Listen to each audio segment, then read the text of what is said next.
ലജ, പ്രിയപ്പെട്ട നാടകിൻ്റെ നേതൃത്വം, സ്നേഹമുള്ളവരെ, പ്രിയപ്പെട്ട മാധ്യമപ്രവർത്തകരെ, നാട്ടുകാരെ,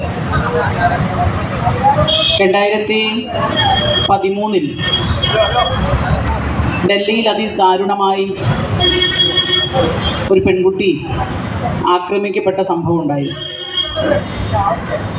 അതിനോടനുബന്ധിച്ച് നീതിക്ക് വേണ്ടിയുള്ള ഒടുങ്ങാത്ത ശബ്ദം, പോരാട്ടം നമ്മുടെ നാട് മുഴുവൻ അലയടിക്കുകയുണ്ടായി. ആ പ്രശ്നത്തെ സമൂഹ മധ്യത്തിൽ ഏറ്റെടുത്തുകൊണ്ട് വിവിധ സംഘടനകൾ, മനുഷ്യാവകാശ പ്രവർത്തകർ ഒക്കെ പോരാടിയതിൻ്റെ ഭാഗമായിട്ടാണ് അതിജീവിതമാർക്ക് വേണ്ടി, അല്ലെങ്കിൽ അത്തരത്തിൽ ലൈംഗികമായി പീഡിപ്പിക്കപ്പെടുന്ന, ഉപദ്രവിക്കപ്പെടുന്ന സ്ത്രീകൾക്ക് നീതി കിട്ടുന്നതിന് വേണ്ടി ഏറ്റവും പെട്ടെന്ന് നിയമവ്യവസ്ഥ ഇടപെടുന്നതിന് വേണ്ടി ഒക്കെയുള്ള സംവിധാനങ്ങൾ നമുക്കുണ്ടായിരുന്നു. അതിനു മുൻപ് ഈ പ്രശ്നം, അതിദാരുണമായ, എല്ലാവരെയും ഭയപ്പെടുത്തിയ ഈ പ്രശ്നം പഠിച്ചുകൊണ്ട് ആ കാര്യത്തെക്കുറിച്ച് അന്വേഷിച്ച് റിപ്പോർട്ട് സമർപ്പിക്കാൻ റിട്ടയർഡ് ചീഫ് ജസ്റ്റിസ് ആയിരുന്ന ജസ്റ്റിസ് JS വർമ്മ, അദ്ദേഹം ഇതുമായി ബന്ധപ്പെട്ടുകൊണ്ട് റിപ്പോർട്ട് പുറത്ത് കൊടുത്ത് ഗവൺമെൻറ്റിന് സബ്മിറ്റ് ചെയ്ത് അതിൽ പ്രതികരിച്ചിരിക്കുന്നത്, ഈ സമൂഹം ഒന്നാകെ കണ്ണു തുറന്ന്, കാത് തുറന്ന് വെച്ച് കാണുകയും കേൾക്കുകയും ചെയ്യേണ്ട പരമാർത്ഥമാണ്. ആ പരമാർത്ഥത്തിലേക്കാണ് നമ്മുടെ പ്രിയപ്പെട്ട അതിജീവിത, അല്ലെങ്കിൽ ഞാൻ ഇരയുമല്ല അതിജീവിതയുമല്ല, ഒരു ഹ്യൂമൻ ബീയിങ് ആണ്, എന്നെ ജീവിക്കാൻ അനുവദിക്കൂ എന്ന് ഈ സമൂഹത്തോടൊന്നാകെ, കോടതിയോട് മാത്രമല്ല, കോടതി സമൂഹത്തിൻ്റെ ഒരു ഭാഗം മാത്രമാണ്, ഈ സമൂഹത്തോടൊന്നാകെ ഞാൻ ഇരയല്ല അതിജീവിതയല്ല, ഞാനൊരു മനുഷ്യജീവിയാണ്, എന്നെ ജീവിക്കാൻ അനുവദിക്കൂ എന്ന് ഈ സമൂഹത്തിൻ്റെ മുഖത്ത് നോക്കി സധൈര്യം വിളിച്ചു പറഞ്ഞ ശബ്ദമാണ് 2013. അതിൻ്റെ പിന്നിലുള്ള സാമൂഹ്യ രാഷ്ട്രീയ യാഥാർത്ഥ്യത്തെക്കുറിച്ചാണ് ജസ്റ്റിസ് JS വർമ്മ അന്ന് കമ്മീഷൻ റിപ്പോർട്ട് പുറത്തു വച്ചുകൊണ്ട് പറഞ്ഞത്. അദ്ദേഹം പറഞ്ഞത്, സ്ത്രീകൾക്കും പെൺകുട്ടികൾക്കും എതിരായി നടക്കുന്ന അതിക്രമങ്ങളെ, ആക്രമണങ്ങളെ, പീഡനങ്ങളെ തടുക്കുന്നതിന്, പ്രതിരോധിക്കുന്നതിന് ശക്തമായ നിയമങ്ങൾ രാജ്യത്തുണ്ട്. ആ നിയമങ്ങൾക്ക് എല്ലാം ആധാരമായിട്ടുള്ള ഏറ്റവും ബൃഹത്തായ, ഏറ്റവും കരുത്തുറ്റ ഒരു ഭരണഘടന ഈ രാജ്യത്തിനുണ്ട്. ആ ഭരണഘടനയുടെ ആർട്ടിക്കിൾ 14, 15, 16 ഒക്കെ തന്നെ, 21 എല്ലാം തന്നെ, 19 എല്ലാം തന്നെ മനുഷ്യരുടെ ആകെ സമത്വവും സ്വാതന്ത്ര്യവും അവകാശങ്ങളും, ജീവിക്കാനുള്ള, അന്തസ്സായി ജീവിക്കാനുള്ള അവകാശങ്ങളും ഉറപ്പുവരുത്തുന്ന ഏറ്റവും ഈ രാജ്യത്തിൻ്റെ പരമപ്രധാനമായ നിയമമാണ്. ഈ ഭരണഘടനയെ പിൻപറ്റിക്കൊണ്ടാണ് പാർലമെന്റിനകത്ത് സ്ത്രീവിരുദ്ധമായ അൺറിട്ടൺ റൂൾസ് ആൻഡ് റെഗുലേഷൻ്റെ പിൻബലത്തോടുകൂടി ഇന്ത്യൻ സമൂഹത്തിൽ നടമാടിക്കൊണ്ടിരിക്കുന്ന സ്ത്രീധനവും, ഇപ്പോഴും തുടർന്നു വരുന്ന ബാല്യവിവാഹങ്ങളും, അന്ധവിശ്വാസത്തിന് വേണ്ടിയിട്ടുള്ള ബലികളും ഒക്കെ നടക്കുന്നത്. അപ്പോൾ ഇതെല്ലാം ഇങ്ങനെ നിർലോഭം നടക്കുന്നുണ്ട്. ഇതിനെതിരെ പ്രതികരിക്കാൻ ഭരണഘടനയുണ്ട്. അതാത് സന്ദർഭങ്ങളിൽ ഉണ്ടാകുന്ന പ്രശ്നങ്ങളുമായി ബന്ധപ്പെട്ടിട്ടുള്ള പാർലമെന്റിലും നിയമസഭകളിലും പാസാക്കുന്ന നിയമങ്ങളുണ്ട്. അതിനെ ഇംപ്ലിമെന്റ് ചെയ്യാൻ ഗവൺമെന്റ് ഉണ്ട്. ഗവൺമെന്റിന്റെ എക്സിക്യൂട്ടീവും ലെജിസ്ലേച്ചറും ജുഡീഷ്യറിയും ഉണ്ട്. അതിനെ ഇംപ്ലിമെന്റ് ചെയ്യാൻ സൂക്ഷ്മാർത്ഥത്തിൽ പോലീസുണ്ട്. ജാഗ്രതാ സമിതികൾ വരെ, കേരളത്തെ സംബന്ധിച്ച് ഏറ്റവും സൂക്ഷ്മാർത്ഥത്തിൽ ജാഗ്രതാ സമിതികൾ വരെയുണ്ട്. ഇതെല്ലാം ഉണ്ടായിട്ടും എന്തുകൊണ്ട് സ്ത്രീകൾക്ക്, അല്ലെങ്കിൽ ദളിത് വിഭാഗങ്ങൾക്ക്, പിന്നാക്ക വിഭാഗങ്ങൾക്ക് മനുഷ്യ അന്തസ്സോടുകൂടി ജീവിക്കാൻ ഈ രാജ്യത്ത്, ഈ സമൂഹത്തിൽ കഴിയുന്നില്ല? ഇവിടെയാണ് ജസ്റ്റിസ് JS വർമ്മ അദ്ദേഹത്തിൻ്റെ കമ്മീഷൻ റിപ്പോർട്ടിൽ മറ്റൊരു നിയമങ്ങളെക്കുറിച്ചും പറയുന്നുണ്ട്, പറയാതെ അല്ലെങ്കിൽ അതിന് ഊന്നൽ കൊടുക്കാതെ പറയുന്നു, ഇതെല്ലാം ഉണ്ടെങ്കിലും ഇതെല്ലാം അക്ഷരത്താളുകളിൽ ജീവനില്ലാത്ത അച്ചടി മഷി പുരണ്ടു കിടക്കുകയാണ്. ഈ അച്ചടി മഷിയെ അതിന് ജീവൻ വെപ്പിക്കേണ്ടത് ഈ സമൂഹത്തിലെ ഓരോ വ്യക്തിയുടെയും ഉത്തരവാദിത്വമാണ്. ഇവിടെ കൂടിയിരിക്കുന്ന നമുക്ക് ആ ഉത്തരവാദിത്വമുണ്ട്. നമ്മൾ തിരിച്ചു ചെല്ലുന്ന നമ്മുടെ വീട്ടിൽ ഏറ്റവും പ്രധാനപ്പെട്ട ഉത്തരവാദിത്വമുണ്ട്. നമ്മൾ അതിനുശേഷം വീട്ടിൽ നിന്ന് പോകുന്ന ഓരോ സാമൂഹ്യ സംവിധാനങ്ങൾക്കകത്തും അതിൽ പ്രവർത്തിക്കുന്നവർക്ക് ഉത്തരവാദിത്വമുണ്ട്.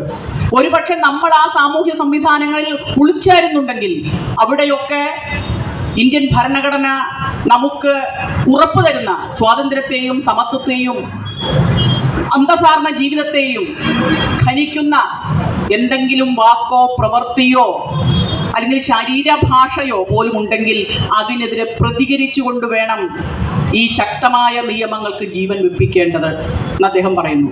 V should fight against a cultural prejudice. ഇപ്പോഴും സ്ത്രീകൾക്ക് എതിരെ നിലനിൽക്കുന്ന സാംസ്കാരികമായ മുൻവിധികൾക്കെതിരെ പടപൊരുതണം. അതാണ് നമ്മൾ ഒരു തരത്തിൽ ഒരു ചെറിയ ഭാഗം എന്നുള്ള നിലയ്ക്ക് ഇപ്പോൾ നിർവഹിച്ചു കൊണ്ടിരിക്കുന്നത്. ഇത് തന്നെയാണ് അതിജീവിത പറഞ്ഞത്. എല്ലാ മനുഷ്യരും നിയമത്തിന്റെ മുന്നിൽ തുല്യരല്ല. ഇത് അതിജീവിത ഉറക്കെ വിളിച്ചു പറഞ്ഞപ്പോൾ നമ്മൾ അതിൻ്റെ ഇപ്രാവശ്യത്തെ ദേശാഭിമാനിയുടെ മെയിൻ ഹെഡിങ് അടക്കം ഒരു ഈ പതിപ്പടക്കം അതിനെക്കുറിച്ചാണ്. പക്ഷെ ഞാനും നിങ്ങളും എന്നെ കേൾക്കുന്ന എല്ലാവരും നമ്മളിത് നിരന്തരം നമ്മുടെ ജീവിതത്തിൽ, നമ്മുടെ കുടുംബ ജീവിതത്തിൽ, നമ്മുടെ വ്യക്തി ജീവിതത്തിൽ, നമ്മുടെ സംഘടനാ ജീവിതത്തിൽ, നമ്മുടെ രാഷ്ട്രീയ ജീവിതത്തിൽ അനുഭവിക്കുന്നില്ലേ? എല്ലാ മനുഷ്യരും, എല്ലാ ആളുകളും നിയമത്തിന്റെ മുന്നിൽ തുല്യരല്ല എന്നുള്ളത് ഞാൻ അനുഭവിക്കുന്നുണ്ട്. ഇതൊരു പരമാർത്ഥമാണ്. ഈ മനുഷ്യത്വ വിരുദ്ധമായ പരമാർത്ഥത്തിനെതിരെ പട നയിക്കാതെ നമുക്ക് നീതിയും സമത്വവും അന്തസാർന്ന ജീവിതവും സാധ്യമല്ല. ഒരുപക്ഷെ അതിനുവേണ്ടി സംസാരിക്കുമ്പോൾ, അതിനു വേണ്ടി കൂട്ടുകൂടുമ്പോൾ നമ്മൾ മാറ്റി നിർത്തപ്പെട്ടേക്കാം. നമ്മൾ ചോദ്യം ചെയ്യലുകൾക്ക് വിധേയമാക്കപ്പെട്ടേക്കാം. അല്ലെങ്കിൽ മറ്റേതെങ്കിലും കൊട്ടേഷനുകൾക്കുള്ളിലേക്ക് നമ്മൾ മാറ്റപ്പെട്ടേക്കാം. പക്ഷേ നമുക്കിവിടെ ഇരിക്കാൻ ഉള്ള അവകാശം പോലും, മനുഷ്യരായി ജീവിക്കാൻ, ഇവിടെ കൂടിയിരിക്കാൻ, സംസാരിക്കാൻ, ആശയം പ്രകടിപ്പിക്കാൻ, വോട്ട് ചെയ്യാൻ, ജനാധിപത്യ രാജ്യത്ത് ജീവിക്കാൻ എന്നു വേണ്ട വ്യക്തിപരമായി സാമൂഹ്യമായി നാം ഇന്നോളം നേടിയിട്ടുള്ള എല്ലാ അവകാശങ്ങളും പരിമിതാർത്ഥത്തിൽ ആണെങ്കിൽ പോലും നേടിയിട്ടുള്ളത് ഇത്തരം ചെറുതും വലുതുമായ പോരാട്ടങ്ങളിലൂടെ തന്നെയാണ്. തീർച്ചയായും നമ്മുടെ പോരാട്ടം, നീതിക്ക് വേണ്ടിയുള്ള ഈ പോരാട്ടം നീതി ലഭിക്കും എന്നുള്ള ഉറച്ച വിശ്വാസത്തിലാണ് നമ്മളിവിടെ കൂടിയിരിക്കുന്നത്. 2-3 ദിവസം മുൻപാണ് നമ്മുടെ ഈ വിശ്വാസത്തിനെ കൂടുതൽ ഉറപ്പിക്കുന്ന തരത്തിൽ ഉന്നാവോയിൽ നടന്ന ബലാത്സംഗ കേസുമായി ബന്ധപ്പെട്ട പ്രതാപിയായ ഒരു രാഷ്ട്രീയ നേതാവ്, BJPയുടെ ഒരു മുൻ നേതാവ്, MLA ആയിട്ടുള്ള കുൽദീപ് സിംഗ് സിംഗാർ, അദ്ദേഹത്തെ ഡൽഹി ഹൈക്കോടതി ആ കേസിൽ വെറുതെ വിടാൻ തീരുമാനിച്ചു, ജാമ്യം കൊടുക്കാൻ തീരുമാനിച്ചു, അദ്ദേഹത്തിന്റെ ശിക്ഷ റദ്ദ് ചെയ്യാൻ തീരുമാനിച്ചു. വലിയ കോലാഹലങ്ങളാണ് രാജ്യത്ത് നടന്നത് അതിനെതിരെ. കോടതി എന്താ പറഞ്ഞത്? സുപ്രീം കോടതി ഒരു പൊതുപ്രവർത്തകൻ എന്നുള്ള നിലയ്ക്ക്, സമൂഹത്തിന്റെ പ്രിവിലേജ്ഡ് ആയിട്ടുള്ള ഒരു പേഴ്സൺ എന്നുള്ള നിലയ്ക്ക് ഈ മനുഷ്യൻ ചെയ്തിട്ടുള്ളത് ബലാത്സംഗം ഒരു കുറ്റമാണ്, തീർച്ചയായും ഒരു കടന്നുകയറ്റമാണ്. വേറൊരു മനുഷ്യന്റെ ശരീരത്തിലേക്ക് അനുവാദമില്ലാതെ കടന്നു കയറി ശരീരത്തെയും മനസ്സിനെയും വൈകാരികതയെയും തകർക്കുന്ന ഒരു അധികാര വ്യവസ്ഥയുടെ പ്രത്യക്ഷമായ ആക്രമണമാണ്. ആ ആക്രമണം കൂടുതൽ തീവ്രമാകുന്നത് ഇത്തരത്തിൽ ജനങ്ങൾക്ക് വേണ്ടി പ്രവർത്തിക്കും എന്ന് ഉറച്ചു വിശ്വസിച്ച് ജനങ്ങളുടെ വോട്ട് വാങ്ങി ജനങ്ങളുടെ പ്രിവിലേജ് സ്വീകരിച്ച് ഉയർന്നു വന്നിട്ടുള്ള ഇത്തരം ആളുകൾക്ക് കൊടുക്കേണ്ടതില്ല എന്ന് ബഹുമാനപ്പെട്ട സുപ്രീം കോടതി വിധിക്കുകയുണ്ടായി. അപ്പൊ നമ്മുടെ പോരാട്ടങ്ങളൊന്നും വെറുതെയാവില്ല. ഈ പോരാട്ടങ്ങൾക്കൊപ്പം നമ്മൾ ഏറ്റവും ടോപ്പ് ലെവലിലെ ചികിത്സയാണ് ഇവിടെ നടത്തുന്നത്. എൻ്റെയും നിങ്ങളുടെയും ഒക്കെ വീട്ടിൽ ഇത്തരം നീതി നിഷേധങ്ങൾ നടക്കുമ്പോൾ അതിനെതിരെ കൂടി ഇത്തരം കൂട്ടായ്മകൾ ഒറ്റയ്ക്കാണെങ്കിൽ പോലും നടത്താനുള്ള ആർജവം ഉണ്ടാവണം. ഞാൻ കഴിഞ്ഞ ദിവസം നിർത്തുകയാണ്. കഴിഞ്ഞ ദിവസം ഒരു പൊതു ഫംഗ്ഷനിൽ പങ്കെടുക്കാൻ അവസരം ലഭിച്ചപ്പോൾ അതുമായി ബന്ധപ്പെട്ട് ഒരു സാമൂഹ്യ ഏജൻസിയുടെ നേതാവിനെ ചെന്ന് കാണാൻ ഒരു സൗകര്യം കിട്ടി. സൗകര്യമല്ല, അങ്ങനെ നിർബന്ധിക്കപ്പെട്ടു. ചെന്ന സമയത്ത് ക്യാഷ്വലായി അദ്ദേഹത്തിൻ്റെ സ്ഥലവും മറ്റുമൊക്കെ ചോദിച്ചു കഴിഞ്ഞപ്പോൾ അദ്ദേഹം പറഞ്ഞത് ഞാനിങ്ങനെ അങ്കമാലി ഭാഗത്ത് നിന്ന് വരുന്ന ആളാണ്. അപ്പം ഞാൻ പെട്ടെന്ന് ചോദിച്ചു, നിങ്ങളുടെ എവിടെയല്ലേ ഒരു പെൺകുട്ടി അതിദാരുണമായി അവളുടെ കാമുകനായി തലയ്ക്കടിച്ച് കല്ലുകൊണ്ടടിച്ച് കൊല ചെയ്യപ്പെട്ടത്? ഉടനെ തന്നെ ഈ അനൗപചാരിക സാമൂഹ്യ ഏജൻസി നമ്മുടെയും അല്ലെങ്കിൽ ഒരുപക്ഷെ നമ്മളും ഒക്കെ രാവിലെയും വൈകുന്നേരവും ഒക്കെ പോകുന്ന സ്ഥലങ്ങളാണ്. തൊഴാനായിരിക്കാം, പ്രാർത്ഥനയ്ക്കായിരിക്കാം, മറ്റു പല കാര്യങ്ങൾക്കായിരിക്കാം. അതിനൊക്കെ നേതൃത്വം കൊടുക്കുന്ന ഈ വ്യക്തി എന്നോട് പറഞ്ഞത്, രാത്രി 1 മണിക്ക് വീട്ടിൽ കിടന്നുറങ്ങണം, അല്ലെങ്കിൽ ഇങ്ങനെ സംഭവിക്കും. ആർക്ക്? ഈ പെൺകുട്ടിക്ക്. ഇനി അവിടെ പോയിക്കൊണ്ടിരിക്കുന്ന സ്ഥിരം പോകുന്ന ഇങ്ങനെ ഇതിനകത്തുള്ളൊരു സാധനം ഉണ്ടല്ലോ, ഈ തലച്ചോറ്, ആ ചിന്തയെ അടിമപ്പെടുത്തി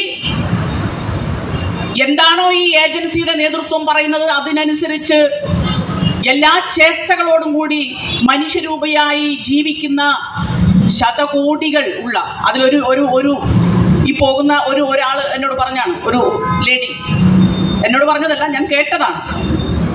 ഇങ്ങനെയൊക്കെ നടന്നു കഴിഞ്ഞിട്ട് എന്തെങ്കിലും പറ്റിക്കഴിയുമ്പോൾ അതിജീവിത എന്ന് പറയും. കണ്ടോ, ആരാണ് ഈ 2 പേരെയും വളർത്തുന്നത്? ഈ അനൗപചാരിക സോഷ്യൽ ഏജൻസികളുടെ നേതൃത്വത്തെയും ചെല്ലും ചെലവും കൊടുത്ത് അധികാരവും പണവും കൊടുത്ത് വളർത്തുന്നത് ഞാനും നിങ്ങളുമാണ്. അവർ പറയുന്നത് ദാ നിങ്ങൾ ഇങ്ങനെയൊക്കെ ജീവിക്കണം കേട്ടോ. നമ്മൾ ഇന്ന് സമരം ചെയ്യുന്നത് ആർക്കെതിരെയാണ്? സ്ത്രീ വിരുദ്ധമായ, സാമൂഹ്യ വിരുദ്ധമായ, നാടിൻ്റെ അല്ലെങ്കിൽ ഭരണഘടനാ വിരുദ്ധമായ ഒരു സാമൂഹ്യ ഘടനയ്ക്കെതിരെയാണ്.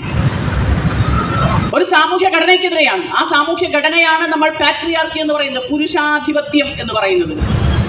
ആ പുരുഷാധിപത്യം ആണ് ഇത്തരം സോഷ്യൽ ഏജൻസികളെ ചെല്ലും ചെലവും കൊടുത്ത് വളർത്താൻ നമ്മളെ അടക്കം പ്രേരിപ്പിക്കുന്നത്. കാരണം പുരുഷാധിപത്യം എന്ന് പറയുന്ന ആ രാഷ്ട്രീയ അധികാര വ്യവസ്ഥിതി, ഫാസിസം പോലെ ഉള്ളൊരു സാധനം, ആ വ്യവസ്ഥിതി നിലനിൽക്കണമെങ്കിൽ അതിനു വേണ്ട എല്ലാ ആശയങ്ങളും, അതിന് നിലനിർത്താൻ വേണ്ടിയിട്ടുള്ള എല്ലാ മനോഭാവങ്ങളും, അത് നിലനിർത്താൻ വേണ്ടിയിട്ടുള്ള എല്ലാ പ്രകടിത രൂപങ്ങളും ചെയ്യിപ്പിക്കുന്നത് നമ്മളെ കൊണ്ട് ചെയ്യിപ്പിക്കണമെങ്കിൽ ഈ സാധനങ്ങളൊക്കെ വേണം.